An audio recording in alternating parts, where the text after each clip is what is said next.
அஸ்ஸலாமு அலைக்கும் ஃப்ரெண்ட்ஸ். நாம் இன்றைக்கி சிக்கன் பிரியாணி எப்படி செய்யணுன்றதை பற்றி பார்ப்போம். அதுக்கு நம்ம சேனலை ஸ்கிப் பண்ணாமல் முழுசாக பாருங்கள்.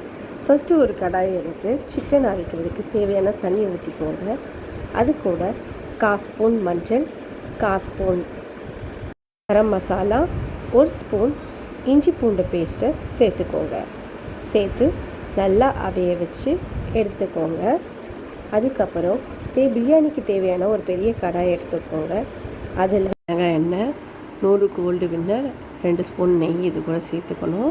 பல்லாரி, 3 தக்காளி, ஒரு கைப்பிடி அளவு கொத்தமல்லி, ஒரு கைப்பிடி அளவு புதினா, 2 பச்சை மிளகாய் இது கூட நம்ம எடுத்து வச்சுக்குவோம்.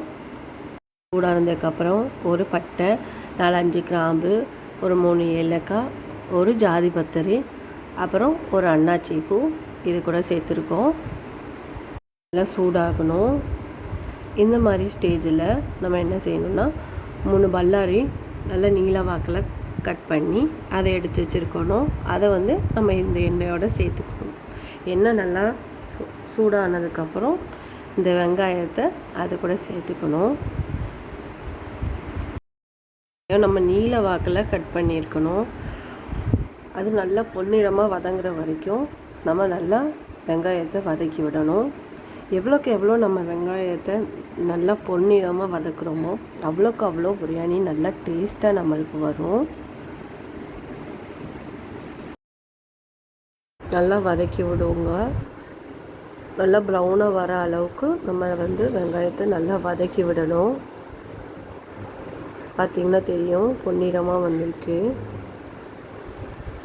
இந்த மாதிரி ஸ்டேஜில் நம்ம தக்காளி சேர்த்துக்கலாம். நம்ம இன்றைக்கி 3 தக்காளி சேர்த்துருக்கோம். 3 வெங்காயம், 3 தக்காளி இதுக்கு சேர்த்துருக்கோம். 3 நல்ல பெரிய தக்காளியாக இது கூட சேர்த்துருக்கோம்.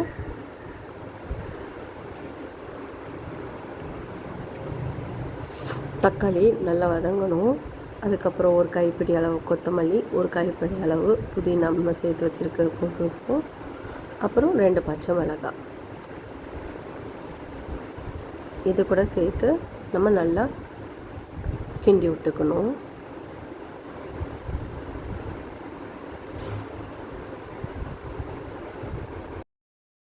வதங்கி வந்ததுக்கப்புறம் இந்த மாதிரி ஸ்டேஜில் நம்ம மசாலா சேர்த்துக்கலாம். நாங்கள் 1.5 ஸ்பூன் கரம் மசாலா சேர்த்துருக்கோம். அப்புறம் 1 ஸ்பூன் மல்லித்தூள் சேர்த்துருக்கோம். 2 பிஞ்சு மஞ்சத்தூள் சேர்த்துக்கோங்க. அதுக்கப்புறம் 2-3 ஸ்பூன் இஞ்சி பூண்டு பேஸ்ட்டு இது கூட சேர்த்துருக்கோம். சேர்த்ததுக்கப்புறம் பிரியாணி மசாலா எடுத்துக்கலாம். நாங்கள் இன்றைக்கி சக்தி பிரியாணி மசாலா தான் எடுத்துருக்கோம். சக்தி பிரியாணி மசாலா இதில் அரை பாக்கெட் இருந்துச்சு. நாங்கள் அரை பாக்கெட்டும் இதில் போடுறோம். ஏன்னா நாங்கள் பிரியாணி செய்ய போகிறோம். அதனால் இவ்வளோ பாக்கெட் சேர்த்துருக்கோம். இதில் அரை பாக்கெட் சேர்த்துருக்கோம். இது சேர்த்ததுக்கப்புறம் நல்லா வதக்கி விட்டுக்கோங்க. ஏன்னா நம்ம இஞ்சி பூண்டு பேஸ்ட்டு சேர்த்துருக்கப்புறம் நல்லா வதக்கி விடணும். இல்லைன்னா அடி பிடிச்சிக்கும். அடி பிடிக்காத அளவுக்கு நல்லா கிண்டி விட்டுக்கணும். அப்புறம் நாங்கள் தயிர் சேர்ப்போம். இன்றைக்கி தயிர் இல்லாத காரணத்தால் தயிர் சேர்த்துக்கல. தயிர் இருந்துச்சுன்னா ஒரு 4 ஸ்பூன் அளவு நீங்கள் தயிரும் கூட சேர்த்துக்கலாம். நாங்கள் தயிர் சேர்க்கலை. இந்த மாதிரி ஸ்டேஜில் வத்தத்தூள் சேர்த்துக்கணும். நாங்கள் காஷ்மீரி சில்லி பொடி 1 ஸ்பூன் சேர்த்துருக்கோம். இப்போ நம்ம அவிச்சு வச்ச சிக்கன் இது கூட சேர்த்துருக்கலாம். நாங்கள் இன்றைக்கி 1 கிலோ சிக்கன் இது கூட சேர்த்துருக்கோம். இந்த மாதிரி ஸ்டேஜில் நம்ம உப்பை சேர்த்துக்கலாம். நான் இன்றைக்கி 3 ஸ்பூன் உப்பு சேர்த்துருக்கேன். 1 கிலோ அரிசிக்கு 3 ஸ்பூன் உப்பு சேர்த்துருக்கேன். சேர்த்ததுக்கப்புறம் சிக்கனை இந்த மசாலாவோட சேர அளவுக்கு நல்லா கிண்டி விட்டுக்கோங்க.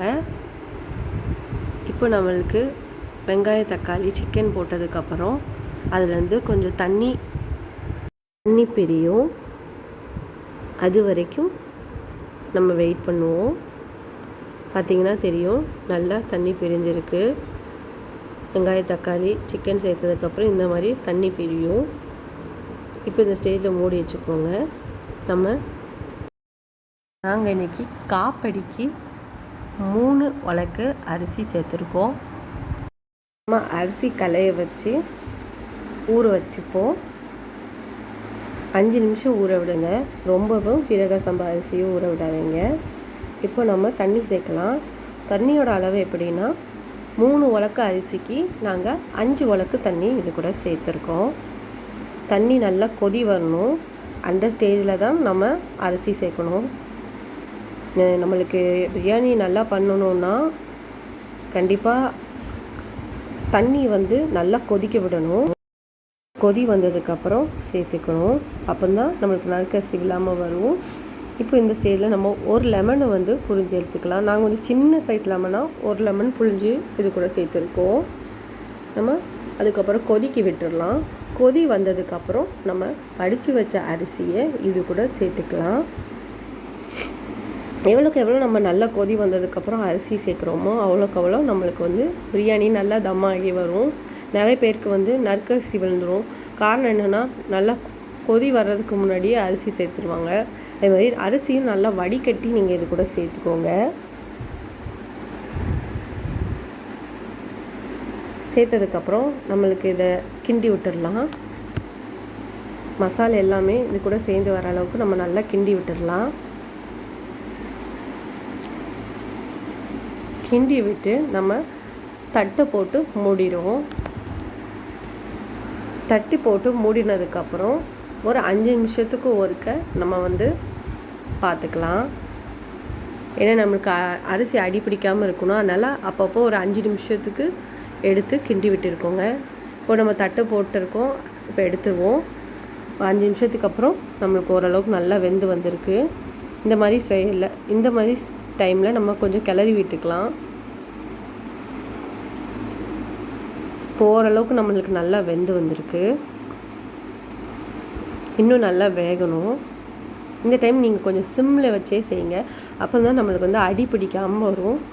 அப்போ தான் நல்லா அரிசியும் வேகும், தம்மாகி வரும். சிம்லேயே வச்சு செய்யுங்க. இப்போ நம்மளுக்கு ஒரு 80% குக் ஆகி நல்லா வந்திருக்கு. இந்த மாதிரி ஸ்டேஜில் நம்ம தம் போடலாம். தம் எப்படி போடணுன்னா நம்ம மூடிக்கலாம்.